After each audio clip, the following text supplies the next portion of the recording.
हर साल 25 दिसंबर को ईसाई धर्म के संस्थापक प्रभु ईसा मसीह के जन्मदिन के रूप में क्रिसमस बड़े धूमधाम से मनाया जाता है। ईसा मसीह को परमात्मा का पुत्र कहा जाता है। आइए क्रिसमस के मौके पर जानते हैं कैसे हुआ ईसा मसीह के जन्म और उनसे जुड़ी कुछ महत्वपूर्ण जानकारी। ईसा मसीह या जीसस क्राइस्ट ईसाई धर्म के संस्थापक थे। ईसाई लोग इन्हें ईश्वर का पुत्र मानते हैं। इन्होंने इंसान को मानवता का संदेश दिया। उनके द्वारा स्थापित ईसाई धर्म अनुयायियों की संख्या आज विश्व में सबसे अधिक है। इस धर्म का प्रमुख ग्रंथ बाइबल है। हजारों साल पहले की बात है। नजारेत नामक शहर में मरियम नाम की एक महिला रहती थी। उन दिनों मरियम का यूसुफ नाम के एक आदमी से प्रेम था। एक रात जब मरियम सो रही थी तो ईश्वर ने उसके सपने में गैब्रियल नाम के एक स्वर्गदूत को भेजा। उसने मरियम को बताया कि वह जल्द ही एक पवित्र आत्मा वाले पुत्र को जन्म देगी, जिसका नाम उसे यीशु रखना होगा, जिसका मतलब है परमेश्वर उद्धार करता है, बचाता है। यीशु को अंग्रेजी में जीसस कहा जाता है, जो मूल भाषा यूनानी से लिया गया है। यूनानी भाषा में इसूस है, इब्रानी भाषा में येशुआ है, जिसका अर्थ है यहोवा उद्धार करता है। जब यह बात मरियम ने अपने साथी यूसुफ को बताई तो बदनामी के डर से इस खबर को सुनते ही यूसुफ ने मरियम से अलग होने का फैसला कर लिया। यह जानकर ईश्वर का वही स्वर्गदूत यूसुफ को उसके सपनों में मिला और उसे बताया कि मरियम एक पवित्र आत्मा को जन्म देगी, इसलिए उसे मरियम से शादी करनी चाहिए और उसके साथ रहना चाहिए। उस स्वर्गदूत की बात सुनकर यूसुफ ने ऐसा ही किया। उन दिनों नजारेत शहर पर रोमन साम्राज्य का हिस्सा हुआ करता था।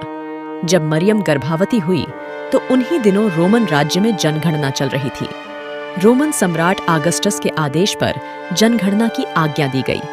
उस समय मरियम गर्भवती थी। प्रत्येक व्यक्ति को बैथलहम में जाकर अपना नाम दर्ज कराना था। सभी धर्मशालाएं और आवास पूरी तरह भरे थे। अंत में उनको एक अस्तबल में जगह मिली। राज्य के नियमों के अनुसार यूसुफ और उसकी पत्नी मरियम भी जनगणना में अपना नाम लिखवाने के लिए यरूशलेम के बैतलहम नगर चले गए। हालांकि बैतलहम में उन्हें रहने के लिए कोई स्थान नहीं मिला, जिस वजह से वे दोनों एक गौशाले में रुक गए। बैतलहम के उसी गौशाले में ही मरियम ने उस पवित्र आत्मा वाले पुत्र को जन्म दिया और उसका नाम यीशु रखा। पौराणिक कथा के अनुसार प्रभु यीशु का जन्म करीब 4 से 6 ईसा पूर्व में हुआ था। महाप्रभु ईसा का जन्म हुआ तब उन्हें एक चरनी में लिटाया गया। वहां कुछ ग्रेडिया भेड़हा चरा रहे थे।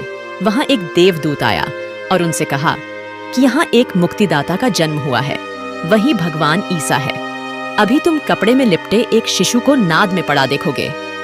गडहेरियों ने जाकर ईसा को देखा और उनकी स्तुति की। ईसाइयों के लिए इस घटना का बहुत महत्व है। वे जीसस को ईश्वर का पुत्र मानते हैं। अतः ईसाइयों के लिए यह खुशी और उल्लास का दिन था, क्योंकि ईश्वर का पुत्र यीशु सभी के कल्याण करने के लिए पृथ्वी पर आए थे। वहीं यीशु के जन्म के समय आसमान में एक तेज चमकता हुआ सितारा भी दिखाई दिया था। उसे देखकर एक दूर के शहर में रहने वाले 3 ज्योतिषी भी यीशु के जन्म की खबर को समझ गए थे। वो तीनों उस सितारे का पीछा करते हुए उस गौशाले तक आ गए थे। यहूदियों का राजा जिसका जन्म हुआ है कहाँ है? क्योंकि हमने पूर्व में उसका तारा देखा है और उसको प्रणाम करने आए हैं। वहां पहुंचकर उन्होंने प्रभु यीशु को प्रणाम किया। उन्होंने यीशु के परिवार को उपहार दिया और यीशु की पूजा भी की। उन तीनों ज्योतिषियों को यह पता था कि उस राज्य का राजा अच्छा नहीं है। उसे जब इसका पता चलेगा तो वह यीशु को मार डालेगा। इसलिए किसी ने भी राजा को यीशु के जन्म के बारे में नहीं बताया। यीशु एक गरीब घर में पैदा हुए थे, क्योंकि जन्म के 8वें दिन जब उनको लेकर मंदिर ले जाया गया तब फख्ता के कबूतर जैसे जोड़े को चढ़ाया गया, जो केवल सबसे निर्धन लोग ही चढ़ाते थे। कुछ दिनों के बाद यूसुफ के सपने में एक परी आई, जिसने बताया कि राजा हेरोदेस यीशु को मारने की योजना बना रहे हैं। इसलिए वह अपनी पत्नी मरियम व पुत्र यीशु के साथ मिस्र चला गया। वहीं जब दुष्ट राजा हेरोदेस को यीशु की कोई जानकारी नहीं मिली तो उसने बैतलहम के सभी छोटे बच्चों को मारने का आदेश दे दिया। हालांकि इस दौरान उस दुष्ट राजा की मृत्यु हो गई। इसके बाद यीशु ने अपने परिवार के साथ मिस्र को छोड़ दिया और तीनों ने इजराइल की यात्रा की। इसके बाद उन्होंने अपना पूरा जीवन नजारेत में गुजारा। यीशु के जन्म के 2 वर्ष बाद ही उनके पिता की मृत्यु हो गई और उनका लालन पालन उनकी माता मरियम ने किया था। ईसा मसीह बचपन से ही बहुत ही दयालु स्वभाव के थे। 12 वर्ष की अवस्था में वे यरूशलेम में 3 दिन रुककर एक मंदिर में उपदेशकों के बीच उनको सुनते और प्रश्न करते पाए गए। लोग उनके संवाद से दंग रह जाते। इसके बाद उन्होंने अपने पिता के व्यवसाय को अपनाया और 29 वर्ष की उम्र तक उसको करते रहे। क्रिश्चियन धार्मिक ग्रंथों में प्रभु यीशु के 13 वर्ष से 30 वर्ष तक के जीवन के बारे में अधिक जानकारी उपलब्ध नहीं है। न ही बाइबल में उनके इस पीरियड का जिक्र है। इसके बाद 30 साल की आयु में प्रभु यीशु ने यूहन्ना से शिक्षा हासिल की। इसके बाद धर्म की स्थापना में जुट गए। यीशु मसीह ने अपने जीवन काल में कभी भी किसी से भी, चाहे वो काम हो या शब्द हो, माफी नहीं मांगी, क्योंकि यीशु मसीह ने अपने जीवन काल में कभी कोई गलती नहीं की, कभी कोई गलत शब्द नहीं कहा। यीशु ने पूरा जीवन निर्दोष व पाप रहित बिताया। वे पूर्ण रूप से निष्कलंक थे। बाइबल के अनुसार 30 वर्ष की आयु में ईसा ने यूहन्ना जान से ज्ञान प्राप्त किया। उसके 40 दिनों के उपवास के बाद वे लोगों को शिक्षा देने लगे। ईसा ने इस्राएल की जनता को यहूदी धर्म का नया संदेश प्रचारित करना शुरू किया। उनके अनुसार ईश्वर जो केवल एक है, साक्षात प्रेम रूप है। ईश्वर सभी मुल्कों को प्यार करता है। इंसान को क्रोध में बदला नहीं लेना चाहिए, साथ ही क्षमा करना सीखना चाहिए। उन्होंने कहा कि वे ही ईश्वर के पुत्र हैं, वे ही मसीहा हैं और स्वर्ग और मुक्ति का मार्ग है। ईसा के अनुसार कयामत के समय स्वर्ग या नर्क इंसानी आत्मा को मिलेगा। यहूदी कट्टरपंथियों धर्मगुरुओं ने ईसा का भारी विरोध किया। उन्हें ईसा में मसीहा जैसा कुछ भी न लगा। उन्हें अपने कर्मकांडों से प्रेम था। खुद को ईश्वर बताना उनके लिए पाप था। यीशु के उपदेश इतने प्रभावशाली होते थे कि उन्हें लोग रब्बी अर्थात गुरुओं का गुरु कहकर पुकारते थे। उनकी शिक्षाएं विश्व प्रसिद्ध हैं, जिनमें से कुछ को पहाड़ी उपदेश भी कहा जाता है, जिसने पूरे विश्व में प्रभाव डाला है। उसने अधिकार के साथ सिखाया, यह कहते हुए कि मैं तुमसे सच सच कहता हूँ। उसके सिखाने में सादगी और विनम्रता थी। उन्होंने कहा, मुझसे सीखो, मैं मन में दीन हूँ। उनकी शिक्षा के मुख्य मुद्दे या विषय थे, पश्चाताप करो और मन फिराओ, क्योंकि स्वर्ग का राज्य निकट है।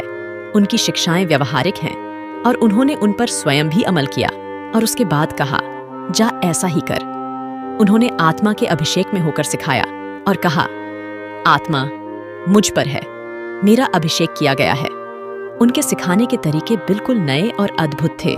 यीशु ने अपना पहला चमत्कार काना शहर में एक शादी के दौरान पानी को दाखरस में बदलकर दिखाया। उन्होंने अपने चेलों को बचाने के लिए समुद्र में पानी के ऊपर चलकर आए और आंधी और तूफान को आज्ञा दी और वो आंधी थम गई। यीशु मसीह ने अपने सेवा काल में 3 मुर्दों को जीवित किया, जिसमें एक लाजर नाम का व्यक्ति भी था जो 4 दिनों से मरा हुआ था। यीशु के अनुयायी और श्रोताओं को जब उन्हें भूख लगी तो 5 रोटी और 2 मछली से लगभग 5000 लोगों को भर पेट खिलाया और उसके बाद 12 टोकरे भरकर बच भी गए। इस प्रकार प्रभु यीशु ने अनेकों अद्भुत चमत्कार करके लोगों चिन्ह दिखाया कि वे ही परमेश्वर हैं। यीशु मसीह के चमत्कार और अद्भुत काम को देखकर हजारों लोग उनके पीछे आते थे, परंतु केवल 12 शिष्य कहलाए, जिनमें से अधिकांश मछुआरे थे। यीशु मसीह ने 3.5 वर्ष सेवा की, जिसमें उन्होंने सबसे ज्यादा समय प्रार्थना में तथा अपने 12 शिष्य को प्रशिक्षित करने में बिताया। ईसा के 12 शिष्यों ने उनके नए धर्म को सभी जगह फैलाया। यही धर्म ईसाई धर्म कहलाया। ईसा मसीह द्वारा बहुत से चमत्कार हुए। उन्होंने बीमारों को प्रार्थनाओं के जरिए स्वस्थ किया। इसके अतिरिक्त कुछ दुष्ट आत्माओं में फंसे व्यक्तियों को उनसे मुक्ति दिलाई। उनके अनुसार ऐसा व्यवहार जो आप अपने लिए सोचते हो, वैसा ही हमें दूसरों के साथ करना चाहिए। मनुष्य को एक दूसरे की सेवा करनी चाहिए। यही सच्ची ईश्वर सेवा है। कृपा और सच्चाई तुझसे अलग नहीं है, अतः इसको अपने से अलग मत करो। यीशु पूरी रीति से मनुष्य और पूरी रीति से परमेश्वर थे, अर्थात 100% मनुष्य और 100% परमेश्वर। उन्हें भूख लगती थी, वे रोटी और मछली भी खाते थे। उन्हें प्यास लगती थी, उन्होंने सामरी स्त्री से पानी मांगा था उन्हें दुख होता था। अपने मित्र की मृत्यु पर उन्होंने आंसू भी बहाया था, रोया था और नाव में यीशु सो भी रहे थे। ईसा मसीह ने उस समय के कर्मकांड और पाखंड का विरोध किया, इंसान को मानवता का पाठ पढ़ाया, आपस में नफरत की जगह प्यार का संदेश दिया। यही कारण है कि आज विश्व में ईसाई धर्म को मानने वाले सबसे अधिक है। प्रभु यीशु के लिए लोगों के मन में बढ़ते हुए प्रेम को देखकर अंधविश्वास फैलाने वाले धार्मिक कट्टरपंथियों ने उनका पुरजोर विरोध किया, जिसके कारण यहूदी राजा पोंटियस ने प्रभु यीशु को रोकने के लिए सभी तरह के जतन किए, लेकिन इससे वे जरा भी विचलित नहीं हुए और धर्म का प्रचार करते रहे। रोमन गवर्नर पिलातुस को हमेशा यहूदी क्रांति का डर रहता था। राजा पोंटियस को डर था कि अगर वह प्रभु यीशु को नहीं रोकते हैं तो यहूदी क्रांति कर सकते हैं। इसके लिए प्रभु यीशु को मृत्युदंड की सजा दी गई। यीशु मसीह के अद्भुत काम बाइबल में लगभग 37 उद्धृत हैं, लेकिन यीशु मसीह के एक शिष्य यूहन्ना ने लिखा है, यीशु ने इतने चमत्कार किए हैं, यदि उन सब को लिखे जाते तो वो किताब बनती जो धरती में न समाती। यूहन्ना, जो सुसमाचार लेखक और प्रभु यीशु के शिष्यों में से था, उसने यीशु को अपनी आंखों से देखा था। वह यीशु के अद्भुत कामों को चमत्कार नहीं बल्कि चिन्ह कहता है कि वे चिन्ह थे कि यीशु ही परमेश्वर है। यीशु मसीह को किसने पकड़वाया? यीशु मसीह को अपने ही एक शिष्य ने 30 चांदी के सिक्कों में रोमन सैनिकों के हाथों पकड़वा दिया था, जिसका नाम यहूदा इस्करियोती था। कट्टरपंथियों को प्रसन्न करने के लिए राजा पिलातुस ने ईसा को मृत्युदंड की सजा दी गई। उन पर अनेक जुल्म ढाए गए, कोढ़ों से मारा गया, उनके सिर पर कांटों का ताज पहनाया गया, उन पर थूका गया, उनके हाथ पैरों में कील ठोककर उन्हें क्रूस पर लटका दिया गया। शुक्रवार के दिन उनकी मृत्यु हुई, अतः इस दिन को गुड फ्राइडे कहते हैं। ईसाइयों का मानना है कि क्रूस पर मरते समय ईसा मसीह ने सभी इंसानों के पाप स्वयं पर ले लिए थे। उनके इतना अत्याचारों करने वालों पर भी ईसा कहते हैं कि प्रभु इन्हें क्षमा करना, क्योंकि यह नहीं जानते कि ये क्या कर रहे हैं। जिस दिन यीशु को क्रॉस पर चढ़ाया गया था, उस दिन फ्राइडे था। जब उनकी मृत्यु हो गई तो उन्हें कब्र में दफना दिया गया। 3 दिनों के बाद प्रभु यीशु कब्र से पुनः जीवित हो उठे थे।